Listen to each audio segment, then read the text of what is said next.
Sukuna é derrotado na reta final de Jujutsu Kaisen. Embora muitos fãs não gostem no que o Rei das Maldições foi resumido, e mesmo esse final sendo caótico e com vários elementos negativos, eu acredito que ele sim pode ser um final proveitoso e degustável. Não é à toa que eu tô tão ligado na fragmentação e na narrativa de Jujutsu Kaisen que acertamos vários elementos dessa reta final quase em sequência. E no review do capítulo 266, uma previsão certeira de como seria o golpe final, o papel final dos três protagonistas meio ao Sukuna.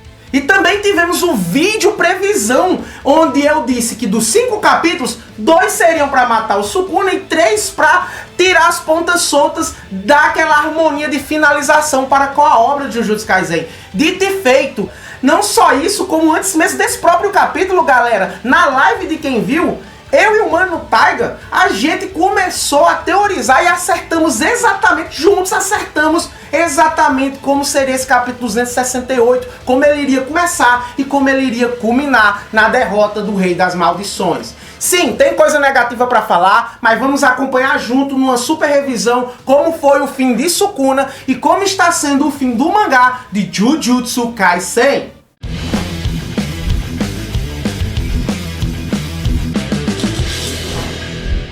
Começo do mangá, galera, parte de onde eu previ mais o Taigo na live, uma live gigante de Jujutsu Kaisen que falamos muita coisa e se concretizou narrativamente como a gente projetou. Bom, aquele golpe final que fechou o capítulo 267, sim, era o golpe final mesmo. Ele disse até o nome do anime, esse ciclo de maldições tem que acabar, e deu um golpe entrando no estômago do Sukuna, estômago não, na caixa torácica do Sukuna. E lendo agora, com a imagem limpa, de maratona com minha namorada, eu pude ver que o Sukuna vomitou vários dedos na luta contra o Itadori de capítulos atrás. Não tinha prestado atenção nisso. Se iniciou o capítulo 268, ele interagindo com o Megumi, com a alma do Megumi. Como você pode querer viver tendo experimentado tanta desgraça? Deixe tudo comigo. Fique fora disso. O Megumi percebe que o Sukuna está desesperado. 19 dedos foram neutralizados na batalha. E aparentemente o último dedo do Sukuna não é forte para carregar uma ressonância, uma conexão que mantenha a alma do Sukuna nesse plano. Sukuna está numa massa anômala e deforme, enquanto o Megumi Fushiguro sente o seu medo. Ah, se você morrer agora, com um dedo só sobrando, tu já era. Tu não vai voltar. Só um não é o suficiente para lhe trazer para esse plano. É bom sentir que até você tem medo. Admito, eu só queria um mundo justo. E eu sei que eu não vou ter isso. Mas não só tem eu no mundo. Eu quero mais uma vez tentar viver por outra pessoa. Isso aqui eu gosto, isso aqui tem um tom bom, porque o motivo que fez o Yuji tirar o Megumi da escuridão é até elementos culturais ensinados nos mangás, nas escritas, principalmente para shonen do Japão, que é uma benevolência para com o outro, o altruísmo. O Megumi não voltou por si, ele voltou porque o Itadori chorou na frente dele. O Itadori, depois de tanta desgraça, ele não tinha coragem de dizer: Fushiguro, volte! Volte, Megumi! Mesmo sofrendo, volte para esse mundo, ele não tinha coragem de dizer isso, mas ele chorou. E quando o Megumi pergunta o porquê, ele diz: eu me sentirei sozinho sem você. Isso é o suficiente para fazer a alma do Megumi pensar no outro, pensar em uma nova vida. Porque não só é ele nessa equação, que é bem contraditório ao Sukuna, que é um cara que só vive por si mesmo. Aquele amontoado monstruoso escarra o Megumi sai lá nuzão, e aquela criatura grotesca vai se afunilando e virando uma ameba! Sukuna ameba, Sukuna ameba.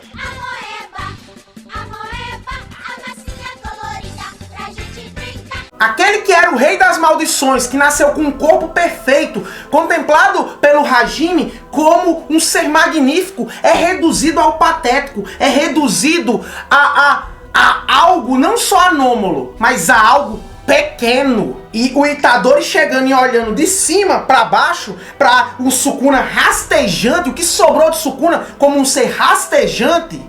Pô, isso é poético, isso é impacto. Eu, sinceramente, tem muita coisa pra gente reclamar na reta final de Jujutsu Kaisen, mas eu não consigo encontrar um motivo plausível de narrativa da galera dizer que é um ponto negativo do mangá, o Sukuna morrer reduzido a isso. Isso carrega muito semiótica. O Sukuna, que era tudo, que só era ele que estava no topo, agora é reduzido ao nada.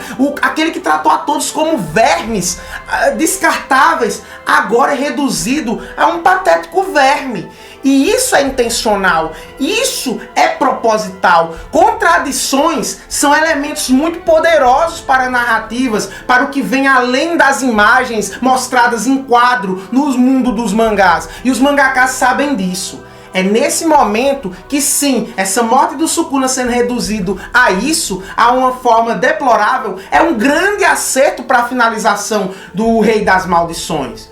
O que vem a seguir me desconforta um pouco. Achei até uma sacanagem. Ainda bem que não aconteceu.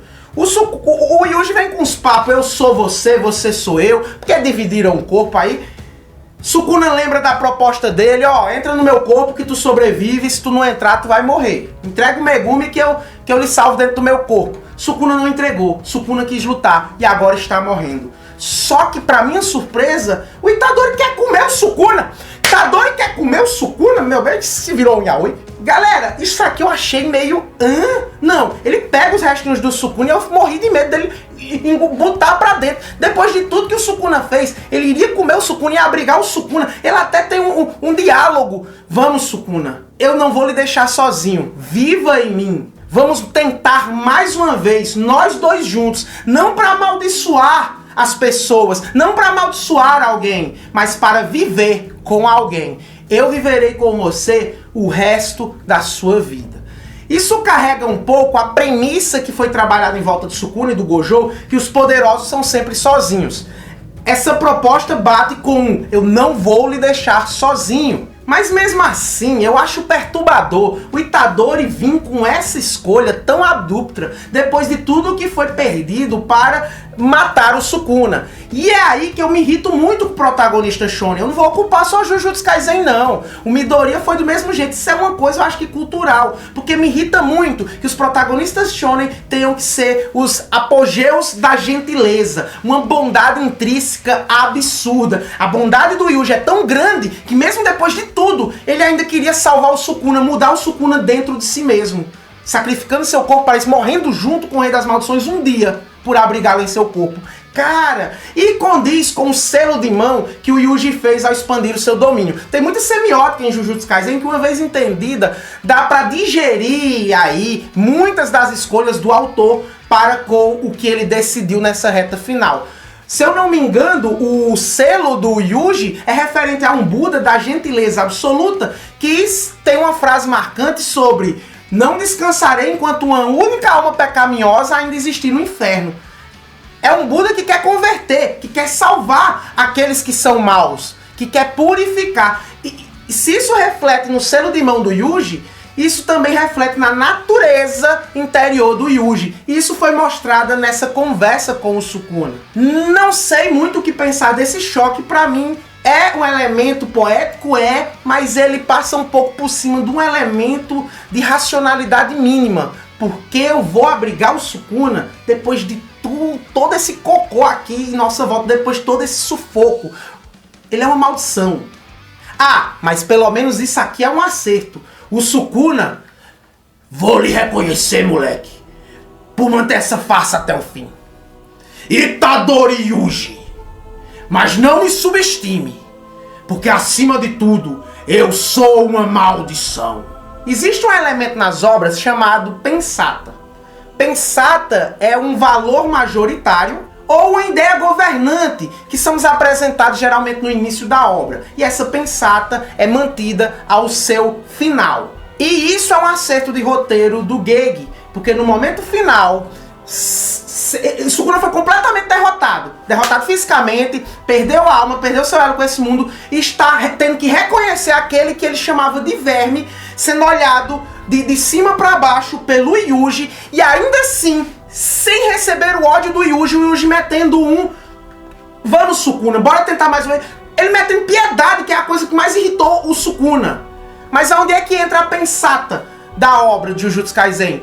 entra no sentido que tem a premissa onde maldições são maldições. Maldições são elementos negativos, caóticos. Não existe redenção para maldição. Não existe uma única maldição boa.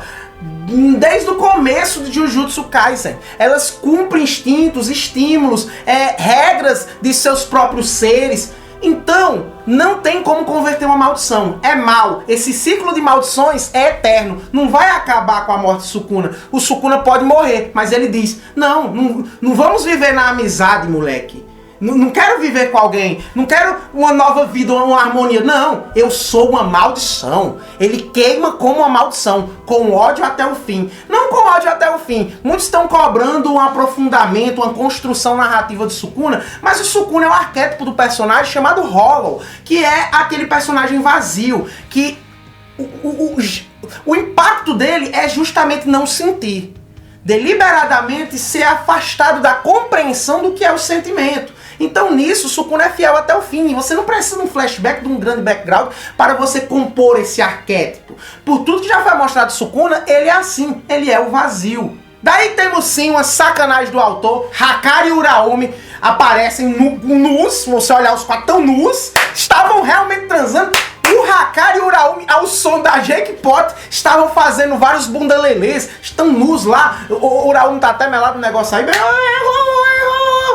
Existe sem dúvida uma transa secreta no meu mundo de fanfic por trás de vários contextos de mangás. Essa aqui é uma. É Big Mom e Kaido em One Piece, nada me convence que eles dois não se pegaram. E aqui é Hakari e Uraomi. Só que rolou um vinhozinho primeiro, uma saída pra jantar, né? Uraomi diz, não larga o osso nem a pau, diz, acabou. Mas vocês acabaram tendo sorte. Sukuna não terminou de se aquecer. Se tivesse terminado de se aquecer, ele não tinha morrido.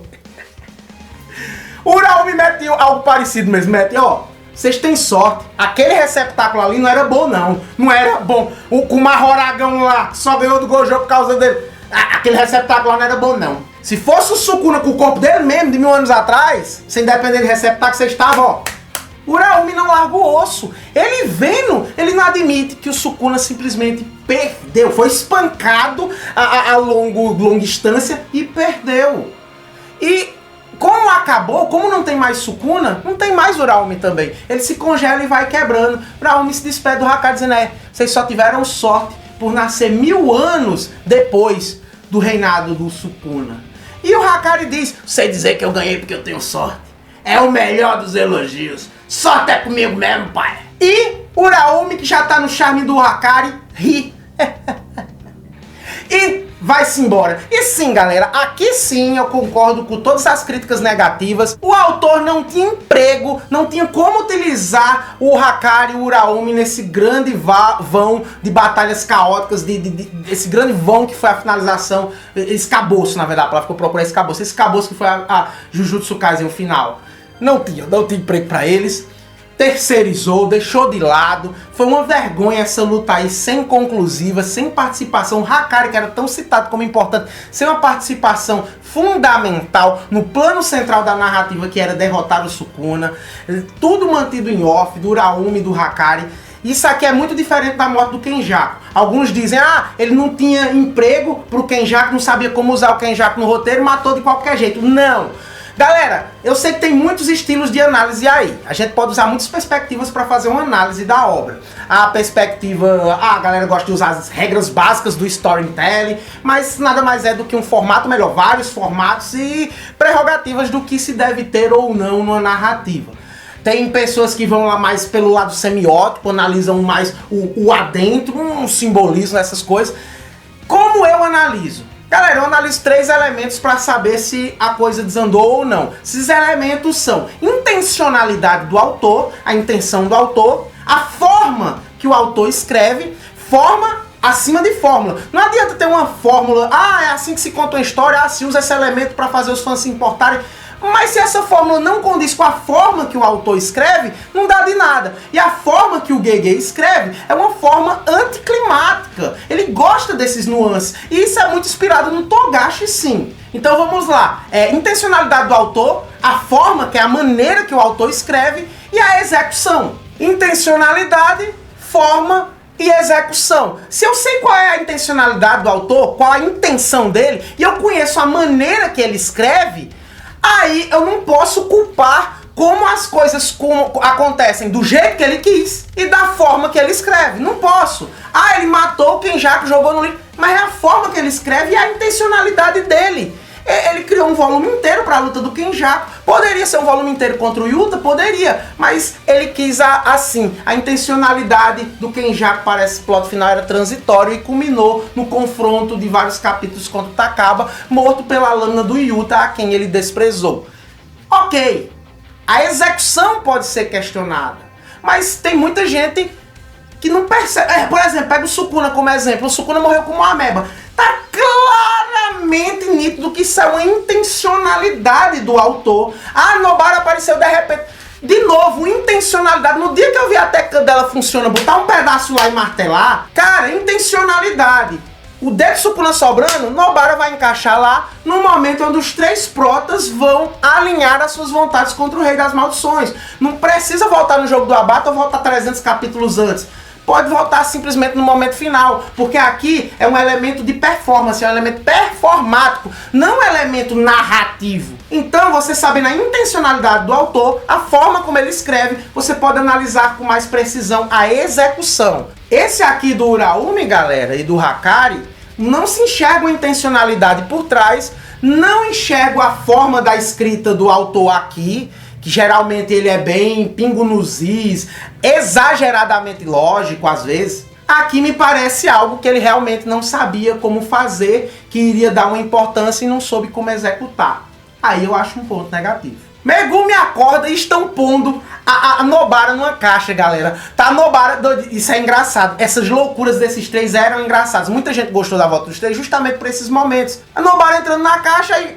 que é isso? O Megumi acorda e já a gente ia fazer a brincadeira de lhe surpreender com morri, mas passo bem. Só que o Megumi já tinha visto a Nobara dentro do Sukuna, né? Enquanto ele estava dentro do Sukuna. E acabou não se surpreendendo tanto. O Yuji até chorou, mas o Megumi não se surpreendeu tanto. Tanto que numa conversa dos três, a Nobara fica incomodada porque eles não surtaram tanto com a volta dela dos mortos. Falando em voltar dos mortos, enquanto os três estão lá interagindo, com esse choque de naturezas excêntricas e cômicas que vem da parte da Nobara e do Yuji, sempre contrastando com essa natureza mais séria do Megumi, é aí que tá a piada. Enquanto os três estão lá, o Gojo Sensei deixou duas cartas. Gege, você foi safado, eu vou dizer o porquê.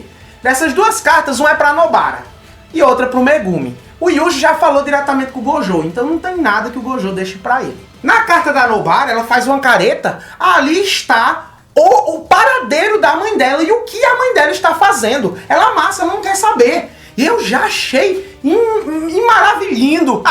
Por quê? Porque eu sempre fanfiquei aqui que a Nobara voltaria até numa obra extensiva de Jujutsu, um Jujutsu, um spin-off, alguma coisa só com a Nobara, que a família da Nobara tem emprego pra trama, assim, se o autor quiser trabalhar eles na trama, tem como. Até que a amaldiçoada da Nobara, que eu já disse que é inspirada na maior maldição do Japão, nos elementos mais folclóricos assim do Japão, tem um cultuar por trás ali, tem um elemento ritualístico, já foi a avó da Nobara que ensinou a mesma técnica a ela. Então tem como explorar a família da Nobara em outros vetores. Eu quero fazer uma obra nova, eu quero... E dizer que a mãe da Nobara está em algum lugar fazendo alguma coisa, pode soar brecha pra algo vir aí. Mas o mais engraçado é a carta do Megumi. Megumi lê a carta dele assim, e ri.